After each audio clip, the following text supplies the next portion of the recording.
beneficial ownership to enhance transparency and accountability in business, and open contracting have been consistent themes.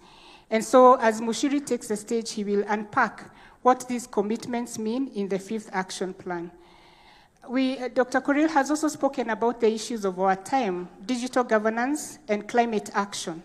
And so this new action plan, again, expounds and seeks to address the issues that are facing us today, and those are the new commitments.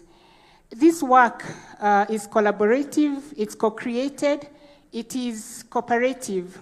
And so for us to be able to develop and implement these action plans, we've had to create a framework that we call a multi-stakeholder forum that brings together government, civil society, academia, and the private sector to identify the problems, to propose solutions, and most importantly, to put the place and mechanisms to address those challenges by implementing the action plan.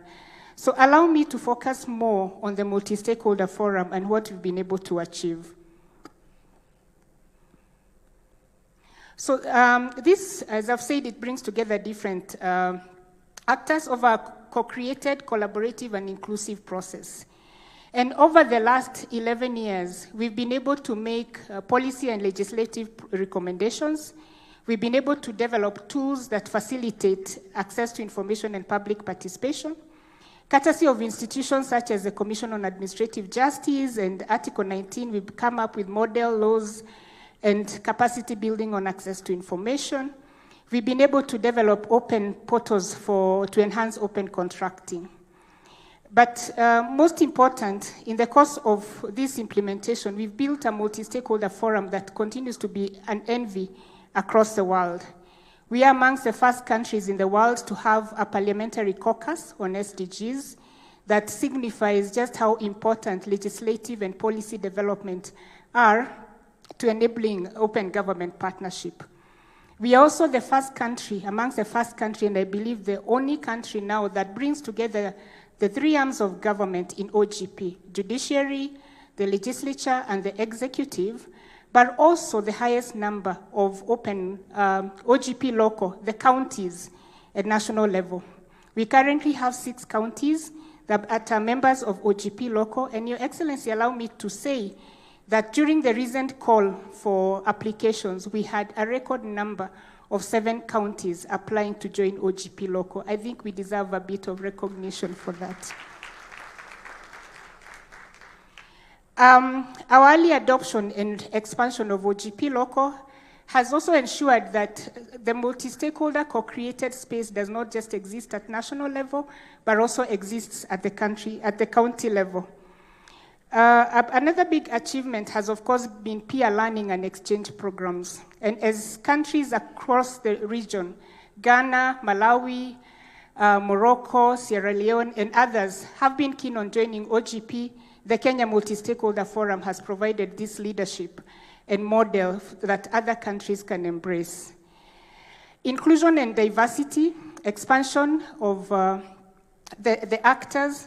I dare say we were amongst the first people to start talking about a broad-based multi-stakeholder forum, which is what we've been implementing for the last 11 years or so, because we have women, we have young people, we have counties, we have national government, we have academia, we have private sector, and over time, increasingly, as you go through the 5 action plans, you'll see that the number of actors continue to expand, signifying just how important this is to enhancing transparency and accountability.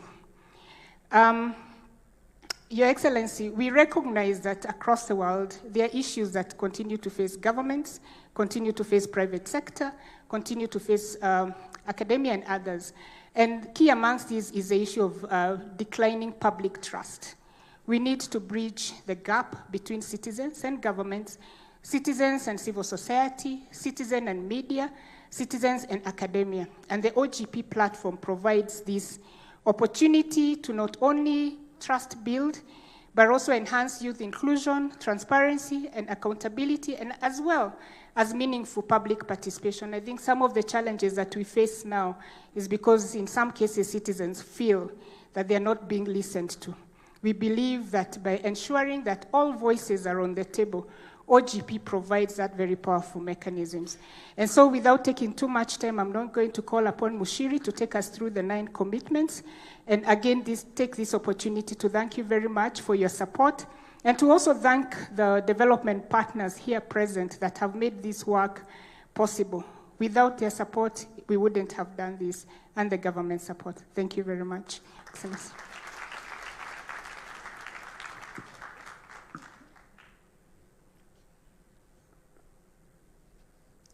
Your Excellency, distinguished guests, ladies and gentlemen, this is Kenya's most ambitious action plan ever.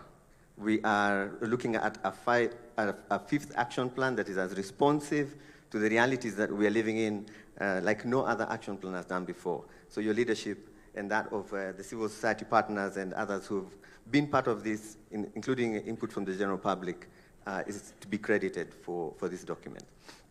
So maybe I shall start with the first commitment in action plan, which is a brand new commitment that made it into the framework in this 5th action plan, and that's our commitment on climate action.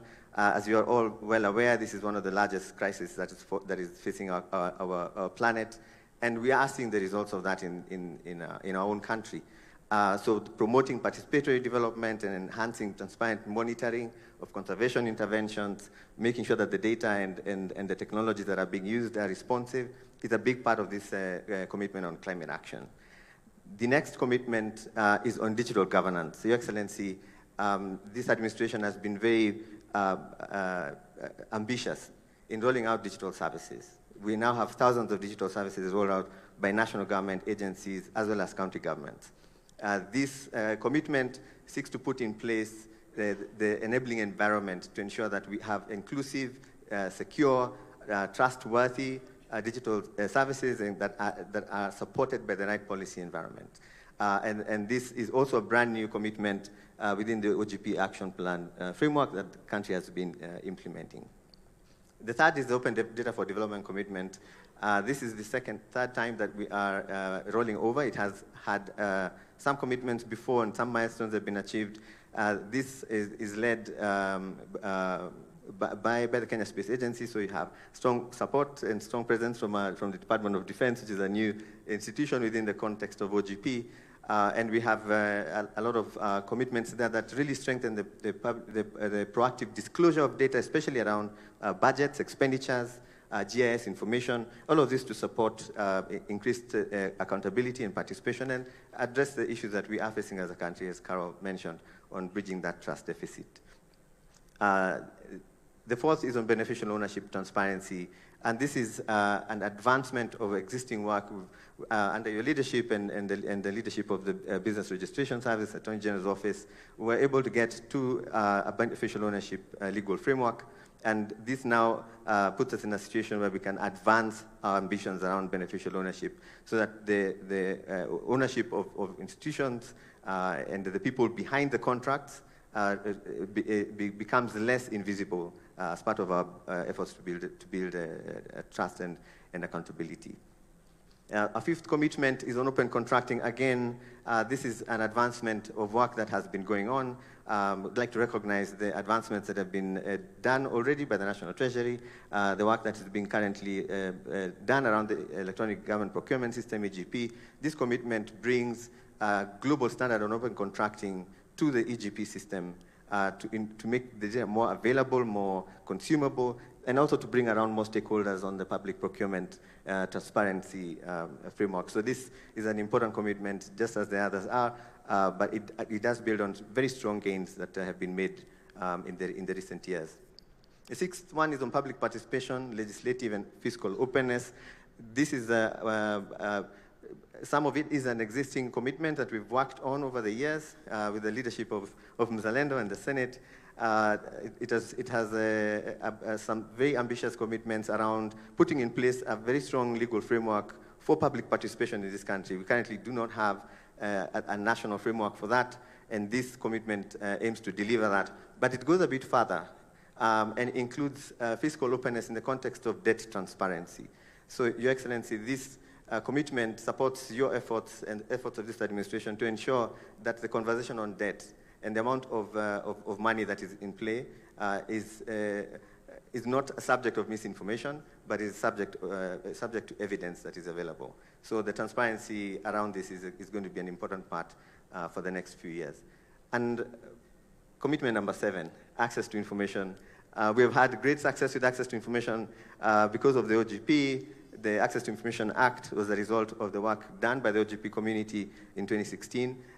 This access to information commitment advances this much further by ensuring that the regulations that have been passed, the enabling framework, is now supported by a more ambitious rollout across the country. And this includes the model laws that Carol alluded to and how they are eventually incorporated in our county governments. Our 8th is access to justice. As Carol mentioned, this commitment was birthed out of the COVID crisis and the fact that many could not access justice because of the restrictions that had to be in place to save all our lives. However, on the other side of that commitment, we realized that it was actually addressing issues that continued to plague citizens in their pursuit of justice. And this operationalizes the alternative justice systems policy and the legal aid framework. And it does aim to bring a bit more accountability and improved financing to the judiciary in order to make sure that access to justice reaches the most vulnerable of our populations, regardless of where they are, using all technologies and approaches that are appropriate. Our 9th commitment in this action plan is on resilience. Your Excellency, ladies and gentlemen, a lot of what I have talked about can sound very nice and very beautiful and probably be done within a year, and then we all go back to default settings. The access to justice commitment and the beneficial ownership and open contracting, a lot of these commitments have made it this far because they had an enabling framework around them. The government resilience, building open government resilience commitment ensures that we are not just putting in place commitments on paper, but we're also putting in place the institutions and the legal frameworks and the financing to make sure that we can continuously deliver on the promises we're making in the 5th Action Plan. Part of this includes the enactment of a framework to put in place a National Open Government Council, and it calls for the gazettement of a number of institutions.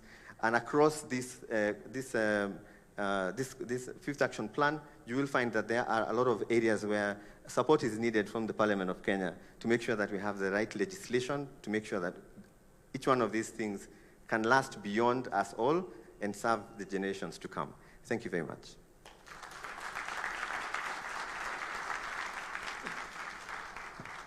Let's put our hands together for Mr. Nyaga. Thank you very much. Your Excellency, on that matter of resilience, one of the asks from this community or from this program is for the need for sustainability. OGP has been run sort of in a fairly ad hoc fashion with no institutional anchorage, and they are requesting, Your Excellency, that you institute a national OGP council that brings together a range of these stakeholders to be able to provide leadership to the process.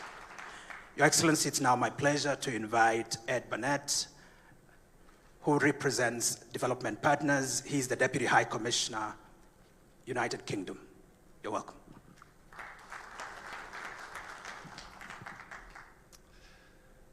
His Excellency, the President, distinguished guests, all protocols observed, good morning. It's a great honor and pleasure to address this gathering today on behalf of the United Kingdom. And congratulations to all on the upcoming launch of Kenya's Open Government Partnership 5th National Action Plan, and on Kenya's co-chairship of the partnership this year. The UK was a founder member of the Open Government Partnership, as we have heard, established in 2011.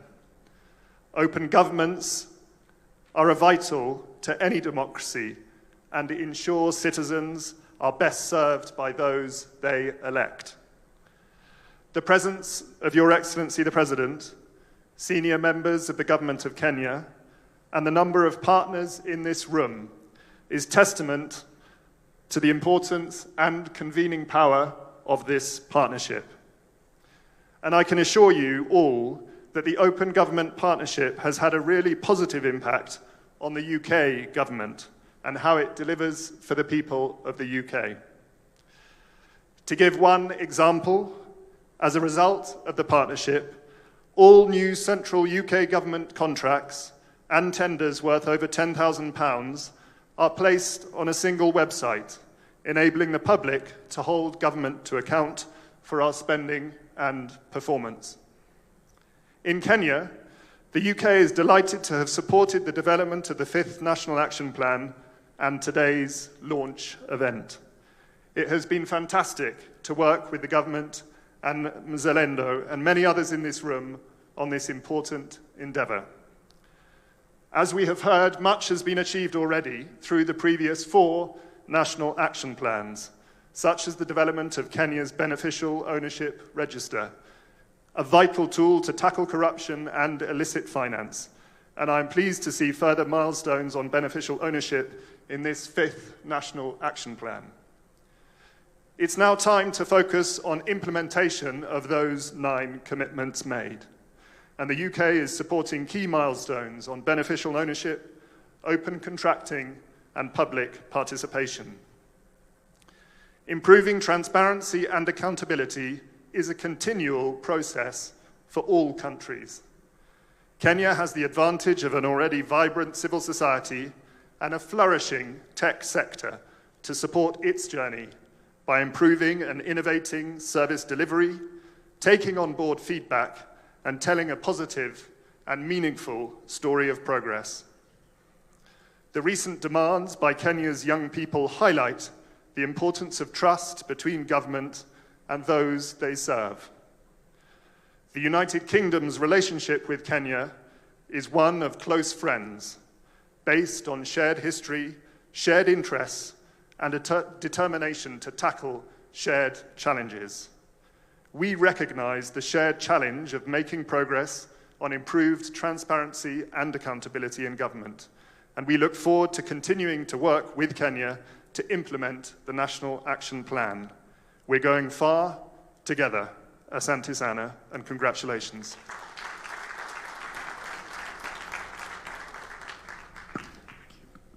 Thank you, Dr. Panat. Your Excellency, I'd like to recognize Her Excellency Cristina Diaz Fernandez, the Ambassador of Spain. Spain is taking over the global leadership of the OGP platform, and so we wanted to especially recognize them on this occasion. It's my pleasure now to invite the Right Honorable Speaker of the Senate, Amason Kingi. Welcome. Thank you, Piers. Your Excellency, Dr. William Samoei Ruto, the President of the Republic of Kenya, distinguished participants, ladies and gentlemen, good morning. There's no doubt that the launch of the 5th National Action Plan for the period 2023-2027 marks a commencement of yet another remarkable journey for the transforming service delivery in our country for the benefit of the people of Kenya. This plan represents a crucial step in our country's commitment to transparency, accountability, and citizen engagement. It focuses on key areas such as climate action, digital government, anti-corruption, and civic space, with the aim of fostering a more inclusive, responsive, and resilient government aligned with the Kenya Kwanza Manifesto. It is prudent for us to recall that the predecessor, that is the 4th National Action Plan, sought to institutionalize issues relating to welfare and rights of women, peace and security, through policy and ministries, counties, departments, and government agencies. Under the 4th plan, we boldly confronted climate change impact, violent extremism, gender-based violence, forced migration and human trafficking, and humanitarian disasters with remarkable outcomes. The success in the implementation of the OGP commitment in NAP4 and the continuing interventions provide us with the copybook springboard for implementation of NAP4. Without doubt, therefore, the new plan will enable us to build on the gains and momentum generated through the implementation of the previous national action plans. Your Excellency, allow me to briefly touch on the OGP commitment number 6 and 7, which has just been shown to us, that actually touch on the institution that I do represent, that is the Senate. And OGP commitment number 6 and 7, namely public participation, legislative and physical openness, the plan outlines the major objectives as being to enhance transparency, inclusion, and accountability in the legislative and budget processes, ensuring open and trusting relations between concerned stakeholders. Your Excellency, this commitment is anchored on Article 118 of the Constitution, which declares the Parliament shall facilitate public participation and involvement in the legislative and other businesses in Parliament, in the legislative, through its committees and at plenary level. Similarly, Your Excellency, Article 174 of the Constitution, especially on devolution, it advocates for open, democratic, and accountability exercise of power and give the power of self-governance to the people and enhances the participation in the exercise of powers of the state and in making decisions that affect them. Now, to give life to these edicts of the Constitution, Parliament has enacted laws and approved policies and guidelines that have elevated the role of the citizen in decision-making and opened government processes and decisions to intense scrutiny. As the chaperone of devolution and Article 96 of the Constitution, the Senate has relentlessly mainstreamed transparency, inclusivity, and accountability in the legislative oversight and budget processes. Members of Parliament and senators working through plenary and House committees have remained diligent in holding county governments and national government and the leadership to account as they discharge their mandates. Your Excellency, one of the pieces of legislation that is extremely key in this regard, especially touching on OGP, on NAP 6 and 7, is public participation. The judiciary, through our courts, have pronounced themselves on this particular issue.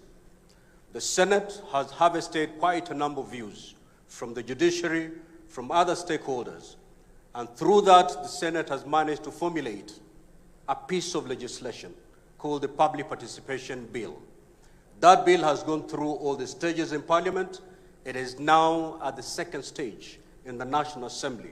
And I believe that piece of legislation, one passed and assented to by the President, will put to rest the issue of public participation. Your Excellency, if you will recall, 95% of the cases against government that are lying in the judiciary are all about public participation. That the citizens were not given enough time, that the stakeholders were not given ample time to make their case or to contribute to what government intended to do, whether through policy or through law. And I believe, therefore, that once that piece of legislation is passed, we will see very minimal, if any, cases being taken to the judiciary. Again, under OGP NAP number 7, that is access to information, Your Excellency. I'll give you a very practical experience why it is important for us as government to run away with this commitments that have been given here, the 9 commitments, especially on the access to information.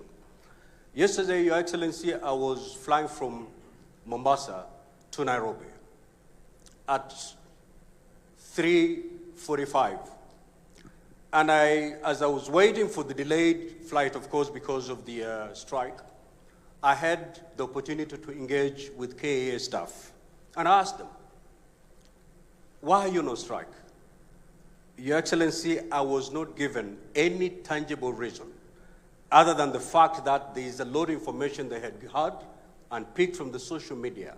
And because of that information and acting on that information on the social media, they went on strike. That is what I was told. Meaning, as a government, if we commit to have this information get to the people before the social media culprits take this information to the people, and you know, Your Excellency, most of the social media information is a fact not verified.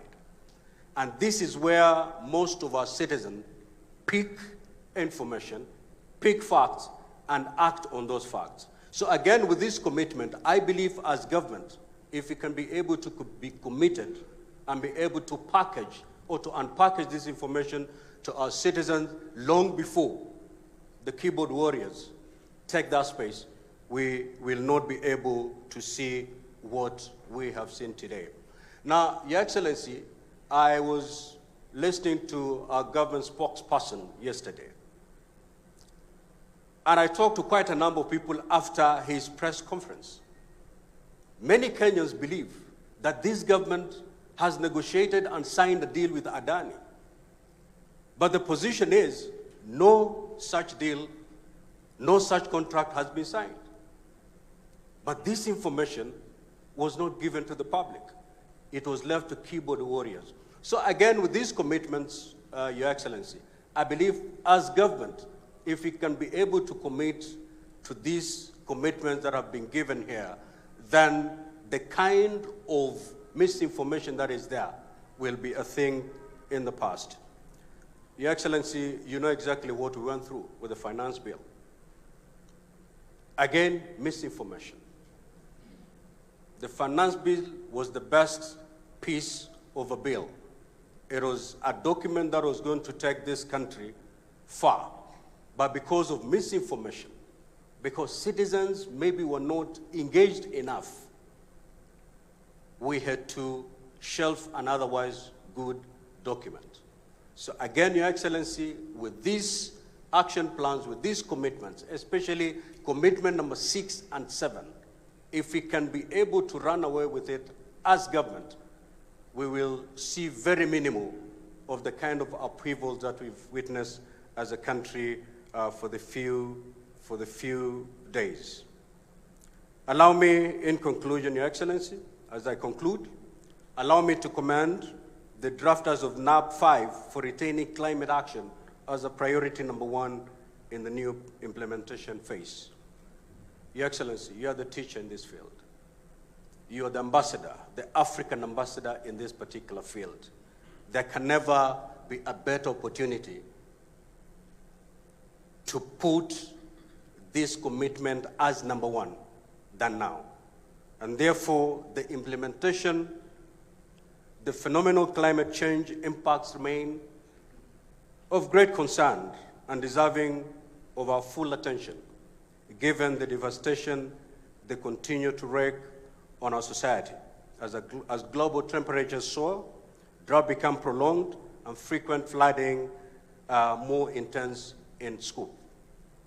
Your Excellency, I sat listening to you during the climate summit, the African Climate Summit, and there's no better person who can put this case in a more compelling manner than you, Your Excellency. And therefore, I believe that having this as commitment number 1 gives you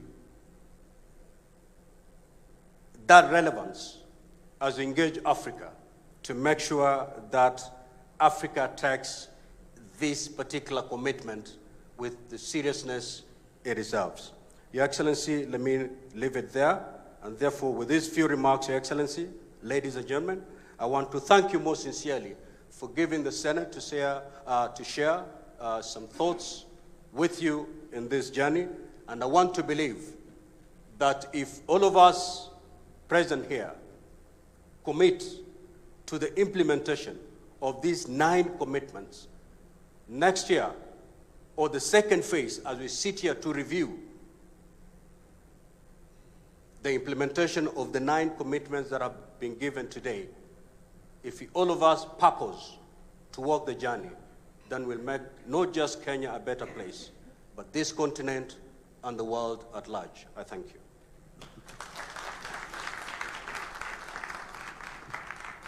Let's put our hands together for the Right Honorable Speaker of the Senate. Thank you very much. Well, we are now at that pivotal moment. I want to invite Aidan Eyakuze, who will engage His Excellency the President of the Republic of Kenya on a conversation around what's famously known as a fireside chat. While the stage is being set, Your Excellency, I want to acknowledge the representative of the National Assembly in the person of Honorable Beatrice Elachi. I also, Your Excellency, want to humbly recognize the representative of our judiciary in the person of Justice Sergon. Thank you very much. I thank you. It's my pleasure now to invite Aidan Eyakuze. Aidan is a board member of the Open Government Partnership International Board, and he's also a very distinguished actor within civil society. Welcome, Aidan. Thank you. Thank you. Thank you. I think I'm mic'd up. Mr. President, would you like to come on the stage with me? It's good to meet you. I bring greetings from Tanzania. Thank you very much. Welcome to Kenya. Thank you. Please. Wow. Good morning. This is a real honor. I started my professional career in this country, so it's great to be back. We've heard some fantastic presentations about the National Action Plan number 5, 9 great commitments. What they didn't tell you, my friends Caroline and Mushiri, is this is really hard work. And Dr. Korea knows how hard this work is to transform the relationship between governments and citizens. So my first question to you is to understand personally your vision for open government in Kenya. Why do you want to do such hard work? And you've been involved in it as Deputy President, now as President. Why? What's in it for you? What's in it for Kenya? Thank you very much, Aidan. Everybody else made a statement. I don't know why I'm the only one answering questions. Because this is open government. No prepared statements. Well, let me just, maybe by way of contextualizing why we are here, is that, as you have heard, the Open Government Partnership Framework was conceptualized in 2011. Kenya became a member in 2012. We were among the first countries to join this framework because of our belief in openness and running an open government. When I came into office as Deputy President, I took it up as one of the deliverables of the administration that we were running. When you ask me the question, what is in it for us now? If you look at the bottom-up economic transformation agenda, it is about inclusivity. It is about people who traditionally have not been in the equation. And that is why we're saying the millions at the bottom of the pyramid, who sometimes, or most times, are left behind, must this time round be in the frame, be in the equation. And therefore, inclusivity brings an element of openness. And it is the reason why, as an administration, we want to push forward with the Open Government Partnership, because it speaks to all the tenets that we believe in. It speaks to the issues of digitalization. It's the reason why we are digitizing now 17,000 government services to democratize government information, availability of government information to citizens. And we believe that open government enhances transparency, enhances accountability, and empowers citizens to be able to make decisions. Those three things are very important. Transparency improves trust in government. Accountability makes sure that resources meant for public good is not spent on other things. And number three, bringing citizens into the equation gives them the power to make decisions and to inform government policy. Let me take you up on one of the things that you're mentioning there. Sometimes open government and what you just described can feel very distant to the ordinary Kenyan citizen. Can feel very abstract. One of the steering committee members a few years ago said, from Nigeria, said, how do you make open government put a chicken in every pot?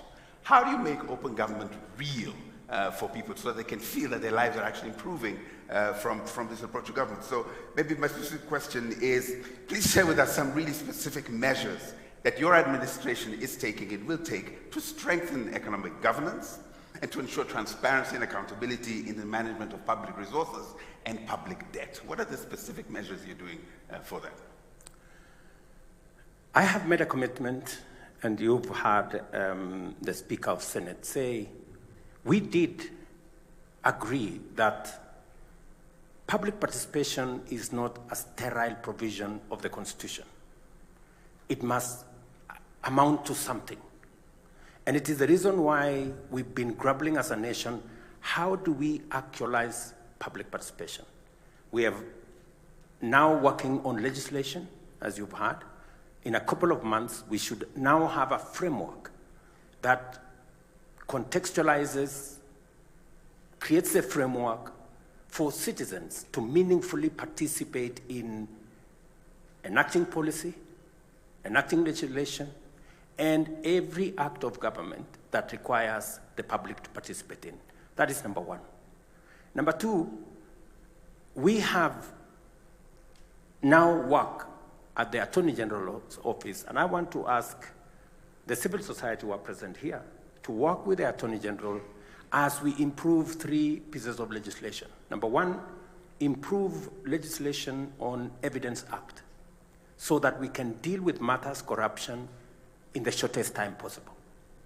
Improve legislation on e-procurement and make government procurement open, including making sure that it is in the public domain which contracts have been awarded, for how much money, to which companies.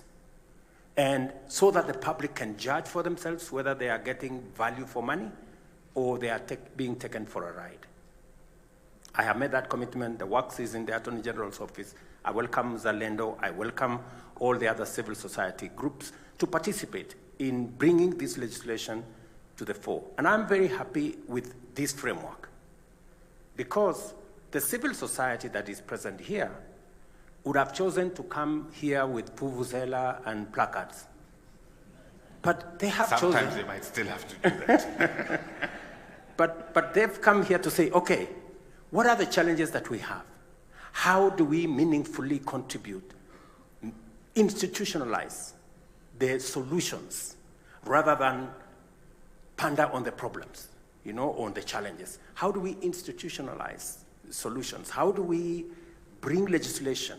How do we create institutions? How do we put a policy framework in place? And you have said yourself, it's easy to pontificate about the challenges we have. Yeah. It is difficult to frame the solutions. I am very happy with open government partnership. It gives us an opportunity with the judiciary, with the legislature, with the executive, with civil society, with the private sector to figure out how we solve problems together. And this is why I believe in this framework. Some of your, okay, I won't mention names, might think you're a heretic to be so welcoming of civil society and private sector in government and in governance. Let's shift a little bit. 4 of the 9 commitments have a tech element to them. So let's talk about, and Kenya really is a leader in the region, maybe in the continent, on matters technological. So, but tech also has, as was mentioned here, some real challenges, and misinformation was mentioned by the Speaker of the Senate. It also creates great opportunities to create wealth. So how is your administration harnessing these tech-driven opportunities? And how do you plan to balance those opportunities and grabbing them with mitigating the risks that come with technology, as was outlined? I agree with you 100%. Technology all the way to artificial intelligence gives us great opportunities, but also has a good measure of challenges. And I will give you 2 examples how we are taking advantage of technology. Number 1, we rolled out the Hustler Fund. 12 billion shillings in it already. 22 million Kenyans are beneficiaries. Today we have 2 million Kenyans every day borrowing from the Hustler Fund. It is delivered on a technology platform.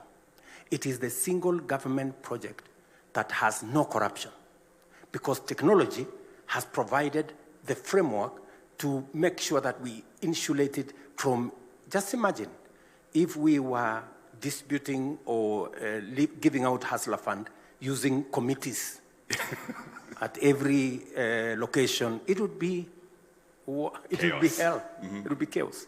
But look at what technology has done. It has made it seamless, it has made it transparent, it's made it easy. Let me also give you another example. Means testing instrument. Again, when we are giving out our university funding model, means testing instrument that is run on technology is giving us the leverage to be able to know which student can benefit from what. Let me also tell you one more thing, that in our plan to deal with the challenges that face us, the demographic dividend that we have, one of the items that we are working on is how we are going to use technology to create digital jobs. As I speak to you, we have close to 120,000 young people in our TVETs and in other institutions that today monetize their digital expertise. So we are leveraging on technology to create jobs tomorrow. I will be signing an agreement with President Scholz in Germany, again, to leverage on technology to access opportunities for Kenyans to work in Germany physically or to work in Germany through a digital platform. So we are leveraging on the digital space to create jobs, to deliver government services, as I said, with the Hustler Fund, to make sure that it helps us, assists us sort out challenges that we have. But also, there are challenges. Yeah. The finance bill became a victim of fake news, disinformation, misinformation, and unfortunately, that's what it is. And as has been said here correctly, while building the ecosystem to leverage on technology and the digital space for advancement, there will be challenges. It is the reason why we are discussing now with Parliament on how to enact regulations on AI, regulations around the digital space to make sure that the negative misinformation, disinformation, fake news does not rob us of the opportunity to use technology to drive our development. Because I am a great believer that technology gives us the largest opportunity for us to catch up with the rest of the world. It is the reason why I appointed a technology envoy, Mr. Figo, who is not, unfortunately, is not here because of travel problems. He was coming from somewhere, he got stuck because of the situation we have. But it is the reason I also want us not to miss the opportunity. In fact, misinformation, disinformation, fake news should not rob us of the opportunity to take advantage of the opportunity technology and artificial intelligence gives us. We do not want another opportunity to be left behind. It is an opportunity for us to develop talent around technology and AI. It is an opportunity for us to develop expertise. And it is an opportunity for us not to be left behind, again, as we have done in the past, that this time round, we want to be up to speed with the rest of the world in making sure that technology, AI become part of the ecosystem, and we all benefit from it and avoid another digital or AI divide. Thank you. I'm sure civil society will also say, when regulating misinformation, disinformation, please don't squeeze the space for self-expression. I come to the last question. You, the government of Kenya, is the current co-chair of the Open Government Partnership. And there are 14 other African countries. We are told Zambia is thinking about coming in to the 15. So I have a personal self-interest type of question here. How would you address your fellow presidents, heads of state on the continent? What would you tell them about OGP in a way that would persuade them to join, or to at least think about really embedding its principles in how they're relating with their governments and with the citizens? What would you tell them to persuade them to embrace this principle, this approach? You see, the future, whether we like it or not, is going to be informed by technology. Technology democratizes information. Citizens today, anywhere, in any country, have the benefit of a lot of information. And with a lot of information, citizens are aware, and therefore it is natural that going into the future, openness, because of the amount of information people have, it's not possible anymore for government to hide in this corner or that corner. And therefore, the natural thing to do is to make sure that we run an open system so that we avoid the fake news, we avoid the disinformation, we avoid the misinformation. And therefore, it is only natural that we contextualize this and we take it into the future. I am a great champion, for example, of transparency and justice around climate financing. It is one of the things that I have been pushing, because transparency does not just exist in what maybe governments are doing. It's also what big corporate institutions, multilateral development banks, many other institutions should be doing. It is the reason why I have really pushed for a just international financial system. Let me ask you, Aiden, why would one country pay 10% interest rate and another country pay 1% interest rate in the same ecosystem? Where is the fairness? Where is the justice? And those paying the most have contributed the least to the existential threat that we face as humanity of climate change. When I finish with you here, I will be going to Korogosho because of matters climate action. And I am very happy that among the first commitments in the National Action Plan is climate action. I will be going to Korogosho because Korogosho is a neighborhood here in Nairobi. Okay, I would be going to... Okay. It's a neighborhood in Nairobi. I would be going to Korogosho, which is a neighborhood in Nairobi, because we lost 42 people to the floods. We got 22,000 households displaced in that vicinity. And almost 160,000 people were displaced, because we are going to begin the process of rehabilitating.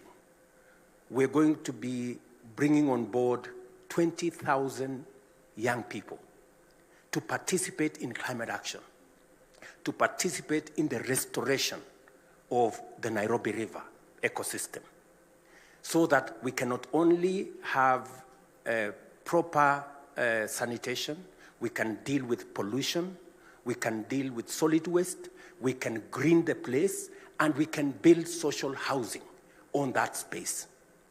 Because these are victims of climate change.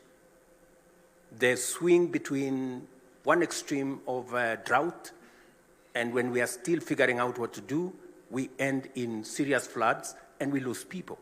So I'm very happy with the context that this has been put in the National Action Plan, that we are focusing on climate change, and we will be persuading other heads of state that climate change is an existential threat to all of us.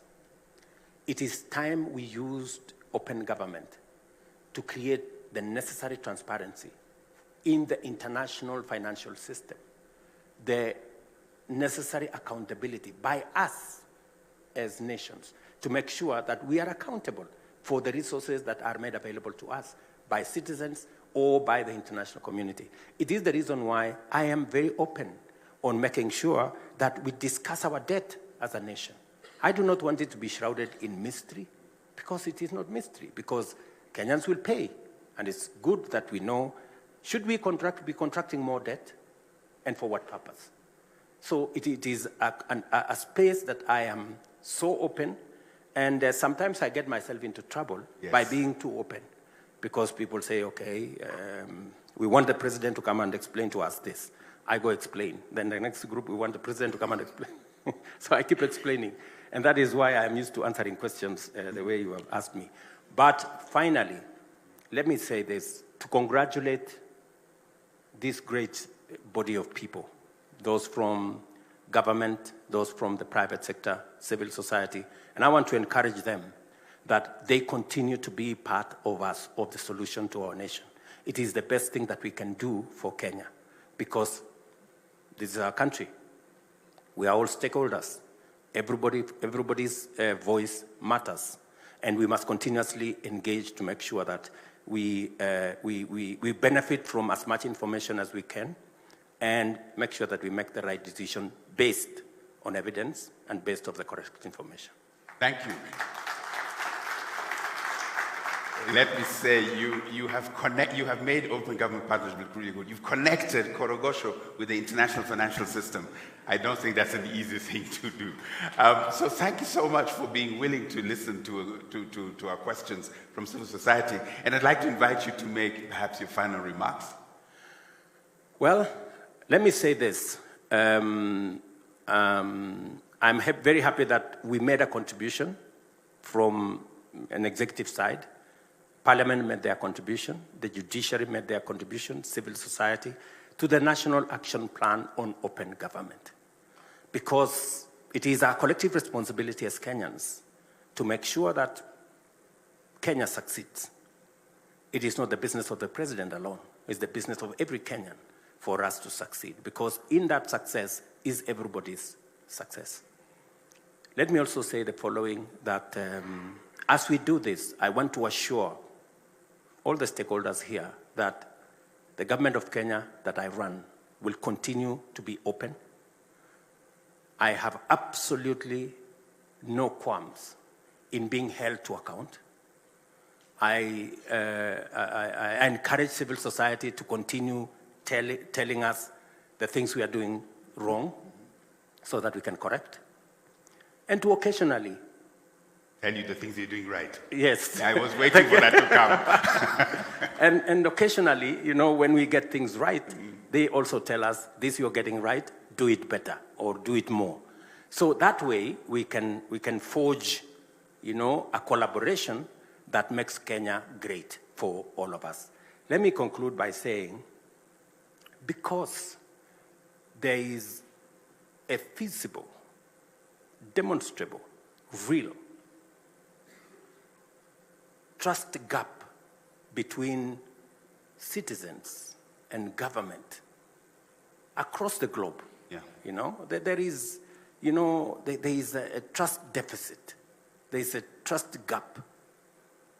I want to welcome you and the people here and representatives from our friends from the international community to a trust summit here in Nairobi, the first one in the first quarter of next year, so that we can evaluate what do we do to close the gap, the trust gap between government and citizens.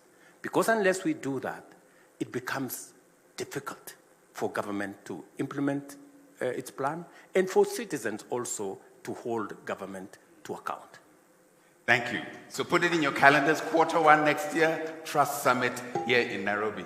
Mr. President, thank you so much for your time and good luck in Korogosho and in all your other duties. Thank you very much. Thank you, Asante. All right, thank you very much. Let's give them one more round of applause. Thank you very much, Your Excellency. Thank you very much for that. We may take our seats kindly. And at this point, Your Excellency, with your permission, I see that Senate is very well represented. If I may just ask all the senators who are present to just stand up so that we can just give them a round of applause and showing their support. Senators, if we can all just stand up. Thank you, thank you, thank you. You may take your seats. May I also recognize all ambassadors who are present. If they can also just stand up briefly, we just appreciate that they're here. Your Excellencies, thank you so much for that. We are coming to the tail end of this particular ceremony, and Your Excellency at this point would like to now invite you for the official launch of the 5th National Action Plan, NAP5. So with your permission, if I may request that you join me here on stage, and to flank you as we do that, allow me to call on the PS Foreign Affairs, Speaker of the Senate, Spain Ambassador, Deputy Ambassador British to Britain, and Director Mzalendo Ms. Carol to just come and flank His Excellency as we now officially launch the 5th National Action Plan, also known as NAP5. It'll be at the press of a button, and Your Excellency, with your permission, you'll allow me to count you down, and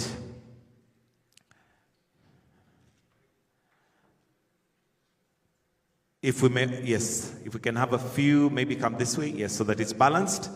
PS, if you can come this way kindly, to this side, yes.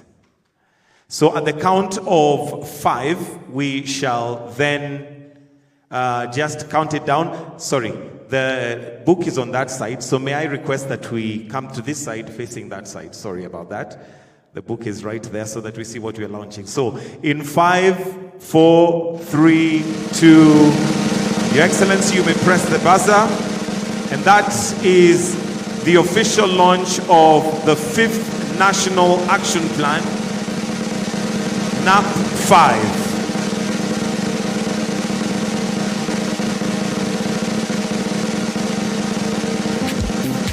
Thank you, Your Excellency. If I may request that we just stand in front of the buzzer for a picture.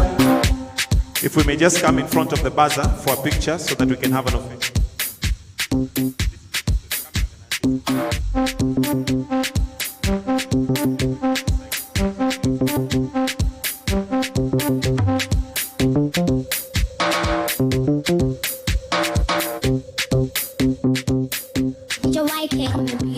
Thank you, Your Excellency. While still on stage, Your Excellency, while still on stage, there's a presentation of an award, and His Excellency the President William Ruto is going to receive a prestigious Golden Plate Award from the Academy of Achievements that marks significant recognition in his exemplary leadership and contribution to governance and development in Kenya. If we may have the award to be brought, please, and it will be presented to him by the PS Foreign Affairs. Why don't we put our hands together as we have this award, the Academy renowned for bringing together global achievers from diverse fields such as science, technology, and the arts. The public service honors individuals who have demonstrated exceptional impact and vision. Congratulations, Your Excellency. And with that, we have now come to the end of this session. I'll request that we exit stage except His Excellency, where we are going to wind up with the national anthem. So I'll request that we all be upstanding. We're going to finish off with the national anthem. The Kenyan national anthem.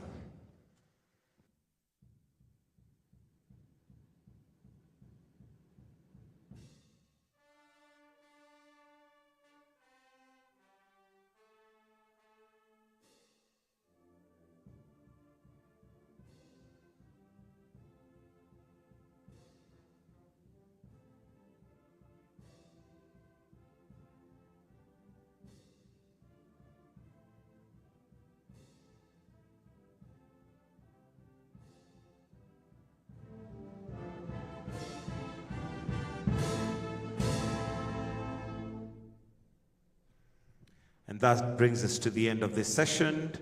We'll maintain our positions as we allow His Excellency to now exit at his own